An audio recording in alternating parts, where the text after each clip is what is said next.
Quiconque tourne ses regards, il obtiendra la vie. Les racheter, si vous gardez les regards tournés sur Jésus, on célébrera des mariages tous les week-ends dans cette église. Si vous gardez les regards tournés vers Jésus, il y aura des gens qui auront des chefs d'entreprise dans ce pays. Si tu gardes tes regards tournés vers Jésus, on t'appellera la tête et non pas la queue. Tu seras en haut et non jamais en bas. Tu seras béni et non jamais maudit. Béni dans la ville, béni dans le village, béni en Afrique, béni aux États-Unis, béni au Canada. Partout où tu passes, tu es béni. Est-ce que quelqu'un peut me donner 3 puissance? Amen.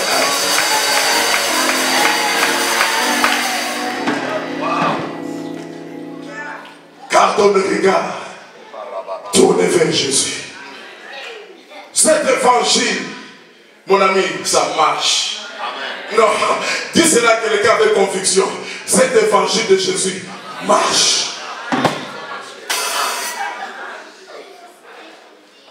Nous autres, après la mort de notre père en 1986, qu'est-ce que les gens n'avaient pas dit? La maman qui n'avait pas fait assez des études ne pouvait pas remplacer notre papa au boulot à la SNEL où il travaillait. Qu'est-ce que les gens n'avaient pas dit? Nous ferons ce qu'ils deviendront. Surtout lui. Élisée, là, comme j'étais un peu turbulent dans mon enfance, il dit surtout lui. Élisée, nous verrons ce qu'il deviendra ici à Kinshasa. Il sera un bandit. Et ils utilisaient le terme, il sera un balado. Mais bien aimé dans le Seigneur, les projets que les membres de ma famille avaient contre nous, avaient contre moi, ce n'était pas ce que Dieu a fait pour moi. Oh, la Bible déclare, je connais les projets que j'ai formés pour vous. Projets de bonheur et non pas de malheur. En vue de vous donner un avenir et de l'espérance. Je suis venu te dire, tu as un avenir meilleur. Même si ton passé était sombre, en Jésus-Christ, tu as un avenir meilleur. Même si ton passé était maudit, en Jésus-Christ, tu mérites la bénédiction. Amen.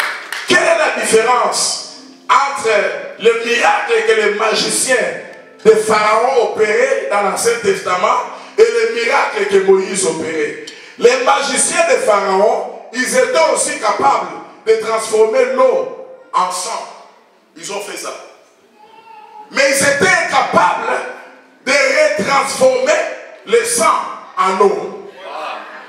Moïse, lui, il était capable de transformer l'eau en sang et de retransformer le sang en eau. Il était capable de transformer le bâton en serpent et le serpent en bâton. Mon ami, tu as droit au rétablissement. J'ai dit tu as droit au rétablissement. J'ai dit tu as droit au rétablissement. J'ai dit tu as droit à la restauration.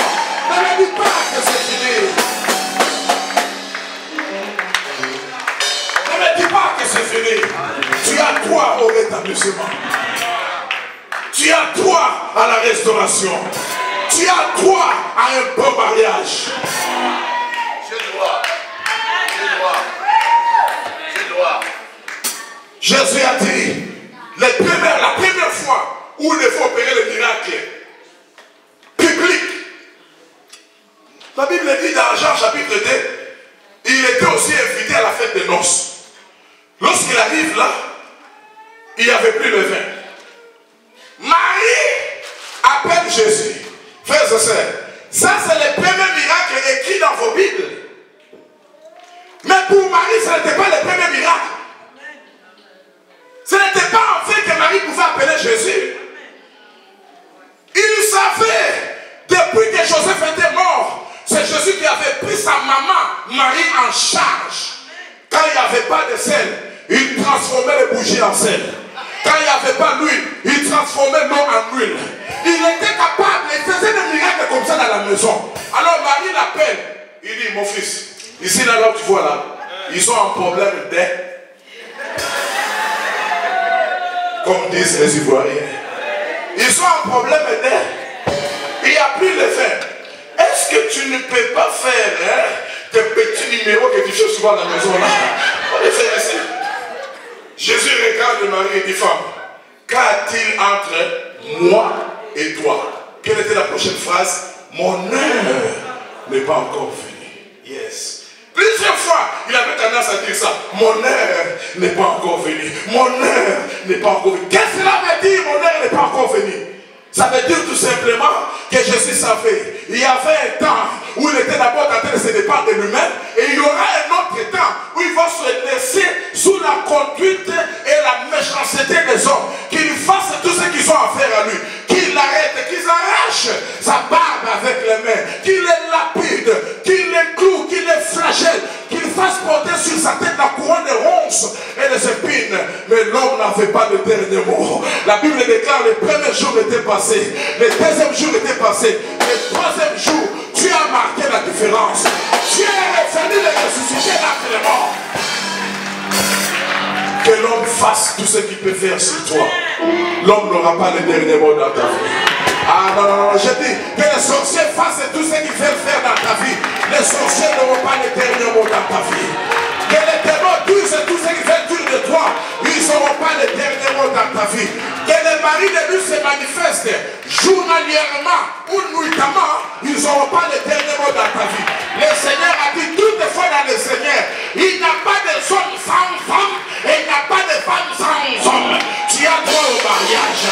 Si tu crois cela, lève-toi, tu as beau, yeah!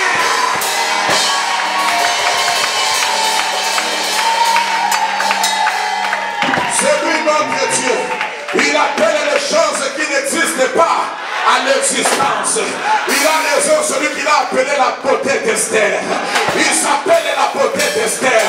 Il s'appelle la sagesse de Salomon. Il s'appelle le lit des vallées. Il s'appelle la rose de Saron. Il s'appelle la force de Samson. Il s'appelle le courage de David. Il s'appelle la pierre de Jacob. Il s'appelle l'arche de Noé.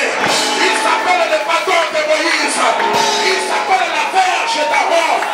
Somebody shout alléluia.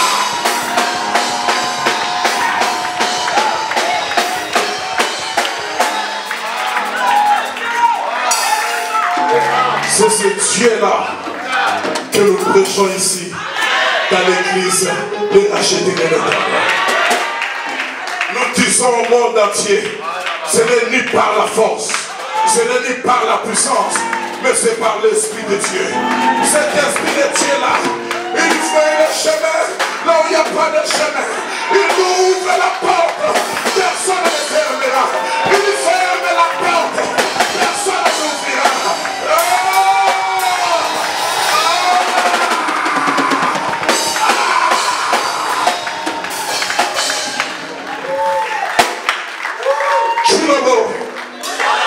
Le Dieu aux possibilités illimitées. Je dis le Dieu aux possibilités illimitées. Ton oncle n'a pas le dernier mot. Tu ne viens pas de ton oncle. Ta mère n'a pas le dernier mot. Tu ne viens pas de ta mère. Ton père n'a pas le dernier mot. Tu ne viens pas de ton père.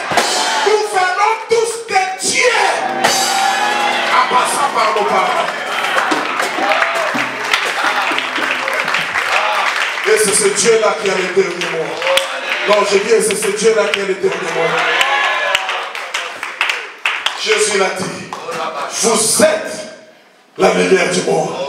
Une ville située sur la montagne ne peut être cachée. Mon ami, demain, la lumière de Dieu va luire sur toi. Je dis, la lumière de Dieu va luire sur toi. Écoutez, toutes les lumières du monde, les ampoules, les projecteurs, des lampes, je ne sais pas moi, que sais-je encore. Toutes les lumières du monde sont toujours placées en haut. On enlève la lumière, la lampe, l'ampoule ou le projecteur que lorsqu'il ne s'allume plus, là il doit descendre.